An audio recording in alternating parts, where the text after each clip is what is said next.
And now we've come to a point where we have a president who's the worst president in American history. The most despised president in all American history. Most despised by the people of the United States, except for the non-people who like him. And he's going to walk away because if he does not, if he's allowed to retain the powers of the presidency, even in a residual form, he will bring about the destruction of the United States. We're now at a crucial point in our history where that destruction is pending.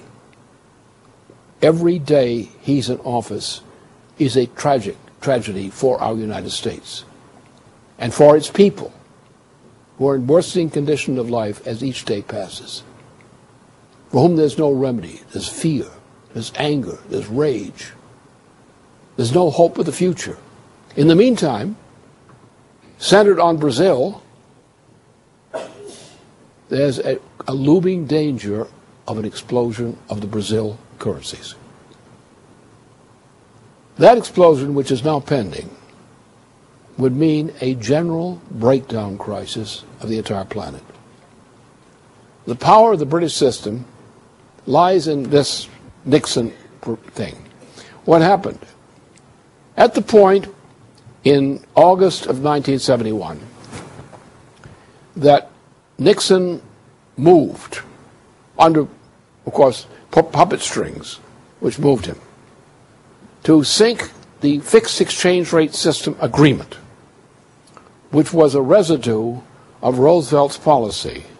The United States was going to hell. At that point, the British organized a financial cabal centered around a figure called Lord Jacob Rothschild. This cabal is called the Inter-Alpha Group. Now, the Inter-Alpha Group today which is based largely on speculation among Spanish people you wouldn't like to know, into Brazil, around the Banco Santander, but the Inter-Alpha Group as a whole, is the greatest swindle on this planet. And the British economy entirely, financially, depends upon this swindle, whose base of operations is now principally in Brazil. Brazil is bankrupt, totally bankrupt, but it's an oligarchical state in which you have a small part of the population is wealthy and powerful and is able to control things, and the larger part of the population, which hates the smaller part of the population living in other areas, in a state of constant conflict. It is not a stable nation. You wouldn't call it a democratic nation by any choice. It's a dictatorship. And it has certain wealth and certain power in it. But it has a financial system which is a swindle. And the financial system is this Inter-Alpha Group based operationally in London and the chief vehicle of the British Empire. Among its other crimes, as I'll explain a little later, it controls much of the Russian government today. Now with Europe, Western Europe, absolutely in a hopeless situation under the present regime, and with Russia largely controlled to a large degree by the British, who control much of Russia's policy and destiny under British direction, for reasons I shall explain.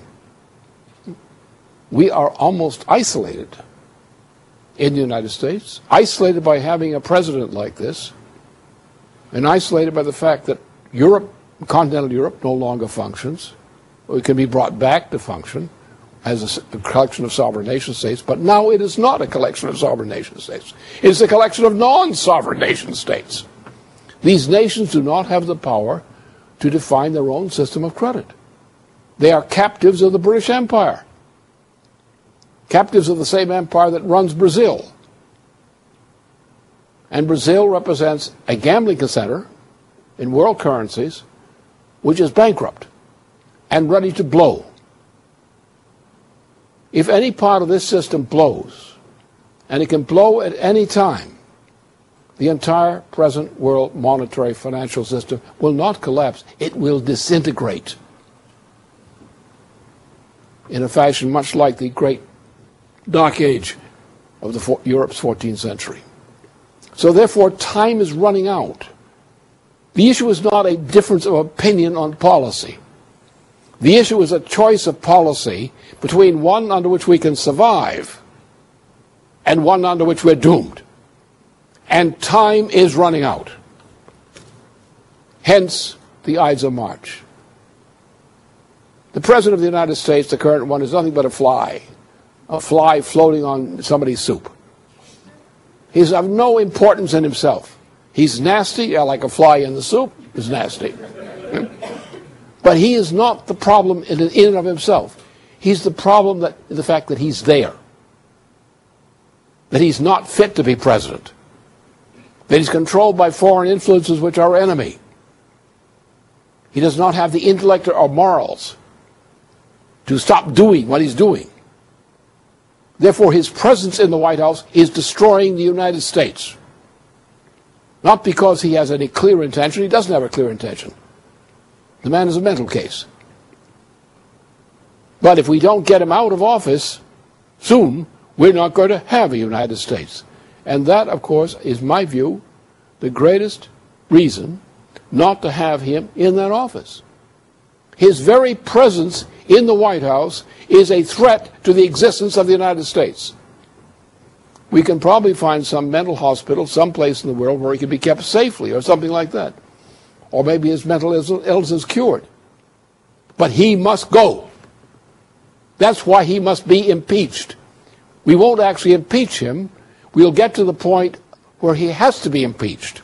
And then one ominous day, some gentleman, known or unknown to you, will be walking down a corridor on their way to have a meeting with a certain figure of the United States. And when that meeting is ended, he's going to walk like Richard Nixon.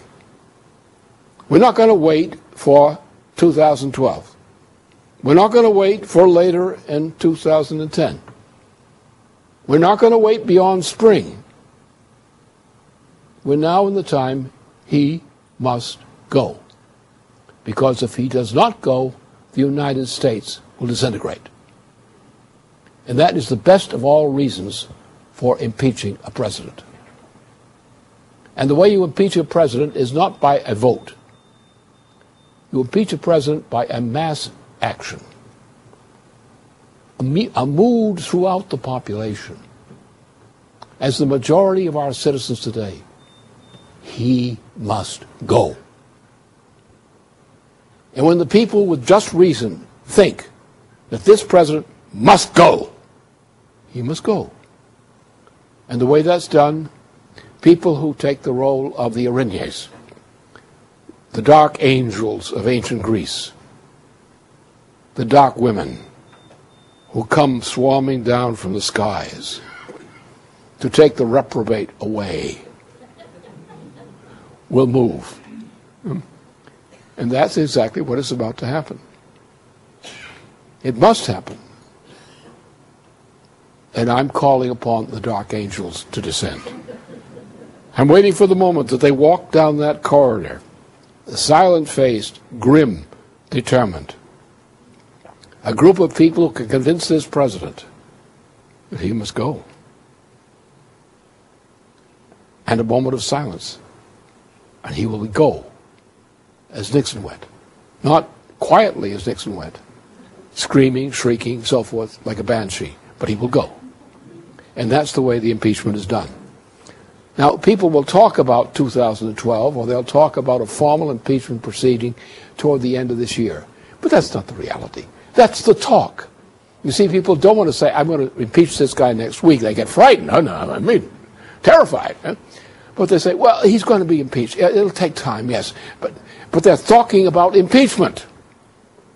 They're talking about getting him out of there. They're being cowardly about it. They're being sneaky about it. But that's their intention. And at a certain point, that intention, however weak, mild, disgusting, will crystallize. And they will find themselves of having done the things that cause him to go. Peacefully. On his part. But we'll have caretakers who medicate him and make sure he doesn't do anything damage to himself.